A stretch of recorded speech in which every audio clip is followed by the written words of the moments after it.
मुझे ना बड़ी चिड़ है कि आप सुबह आते ही वो जो एक मेकअप की जो चेयर होती है उस पर आप 1-1.5 घंटा बैठे, मुझे लगता है आपकी वैसी एनर्जी चली जाती है।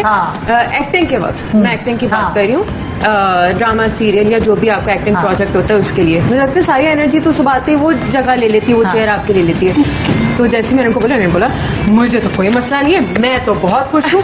तो मैंने बोला अच्छा, अब कोई ऐसे सीन आ जाते थे जिसमें आपको कॉन्ट्रास्ट दिखाना होता था बिफोर आफ्टर का, कि पहले जब इसकी जिंदगी कुछ ऐसे सीन्स हैं जिसमें आपको कॉन्ट्रास्ट दिखाना था कि ये खुश है या किसी में सैड है।